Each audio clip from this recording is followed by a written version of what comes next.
मंडळी, काही महिन्यापूर्वीच नागपूर गणेशपेठला राष्ट्रीय काँग्रेस अजित पवार गटाचे नवीन कार्यालय चालू झाले।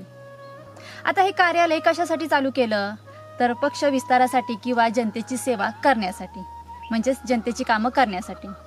आता या कार्यालयात दिवाळीचा स्नेहसंमेलनाचा कार्यक्रम होता। हा कार्यक्रम कार्यकर्त्यांसाठी होता। चांगली गोष्ट आहे, ठीक आहे, याच्यात काही चुकीचं नाही। मात्र या कार्यक्रमात लावणी डान्सर शिल्पा शाहीर देखील आल्या होत्या। शिल्पा शाहीर यांनी मला जाऊ द्या ना घरी आता वाजले की 12 या गाण्यावरती डान्स केला।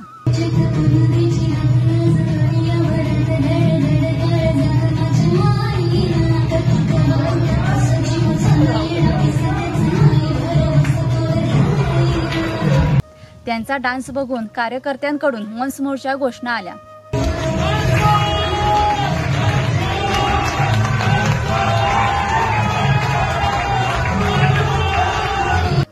आता काही अंधभक्त मला म्हणतील याच्यामध्ये काय चुकीचं आहे।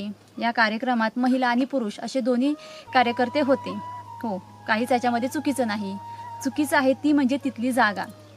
कार्यालय लहान असो किंवा मोठं असो, कार्यालय हे कामासाठी असतं, नाच गाण्यासाठी नसतं। नाच गाण्यासाठी कला केंद्र असतात, कार्यालय नसतात। यंदा अतिवृष्टीमुळे शेतकऱ्यांवरती संकट ओढावले, त्याची दखल घ्यायला कोणीच तयार नाही। हे मात्र नाच गाण्यात मशहूर आहे।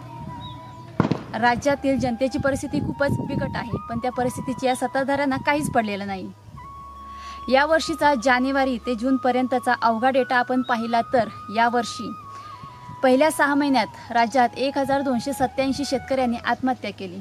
पण आम्हाला काय करायचं आहे, जाऊ द्या, मरतोय शेतकरी तर मरू द्या, आम्ही मात्र नाच गाण्यात मशहूर राहणार।